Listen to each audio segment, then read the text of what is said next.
दुनिया में बहुत सी जगह ऐसी हैं जहां जाने से लोग डरते हैं, जिसे हम लोग हॉन्टेड प्लेसेस कहते हैं। ये जगह भूतिया घोषित की गई हैं और लोगों ने भी दावा किया है कि यहाँ भूतों का वास है।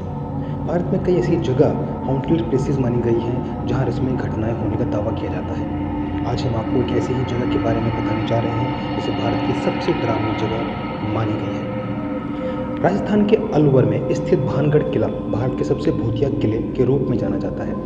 यह किले के अंदर दिन में भी लोग जाने से डरते हैं। आपको बता दें कि भानगढ़ किले को अम्बेर के कछवाहा राजा भगवंत सिंह ने बनवाया था। यूं ही तो ये बेहद खूबसूरत किला है और आप इसे देखकर इसकी खूबसूरती की तारीफ करने से खुद को नहीं रोक पाएंगे, मगर इस जगह जाकर आपको बेहद विचित्र अनुभव हो सकता है। यहाँ जाने वाले लोगों ने दावा किया है कि उन्हें ऐसा महसूस हुआ है कि उनका कोई पीछा कर रहा है। यही नहीं, कई लोगों ने काफ़ी डिप्रेशन और एंजाइटी जैसा भी वहाँ पहुंचकर फील किया है।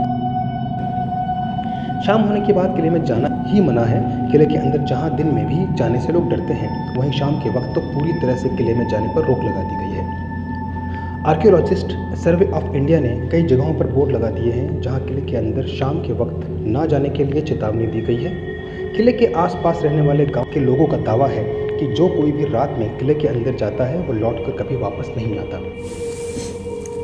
इस किले को लेकर कई डरावनी कहानियां सुनने को मिलती हैं, लेकिन सबसे ज़्यादा चर्चा रानी रत्नावती और तांत्रिक के श्राप वाली कहानी की होती है।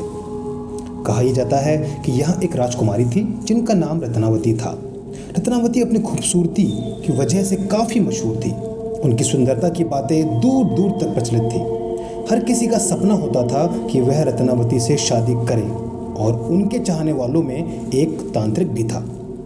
उस तांत्रिक ने रत्नावती को तंत्र विद्या से अपने वश में करने की सोची। यही सोचकर उसने राजकुमारी का पीछा करना शुरू किया।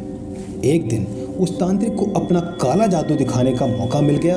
दरअसल हुआ यूं था कि एक दिन रानी रत्नावती अपनी सखियों के साथ बाजार गई। वहाँ एक दुकान पर उन्होंने इत्र खरीदा और जैसे ही वह दुकानदार की तरफ मुड़ी, तभी उस तांत्रिक ने इत्र की बोतल पर काला जादू कर दिया। वह जादू रानी के वशीकरण के लिए था।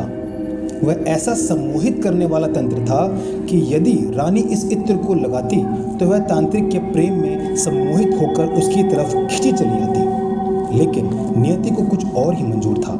हुआ यूं कि जब रानी ने इत्र की शीशी को हाथ लगाया तो उन्हें कुछ अजीब एहसास हुआ और उन्होंने उस इत्र की शीशी को एक पत्थर पर पटक दिया। अब क्या था, अब तो वह पत्थर तांत्रिक के प्यार में सम्मोहित होकर उसकी तरफ जाने लगा।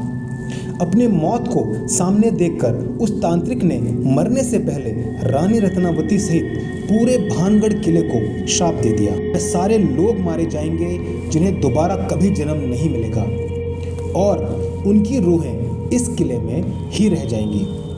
और हुआ भी कुछ ऐसा ही।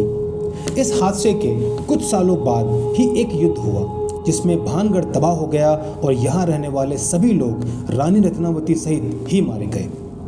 कहा जाता है कि इनकी कत्लेआम की चीख आज भी किले के कोने कोने में फैली हुई है, जिससे यह किला बहुत ही डरावना माना जाता है। ऐसे ही रोचक जानकारियों के लिए कृपया चैनल को लाइक और सब्सक्राइब अवश्य करें।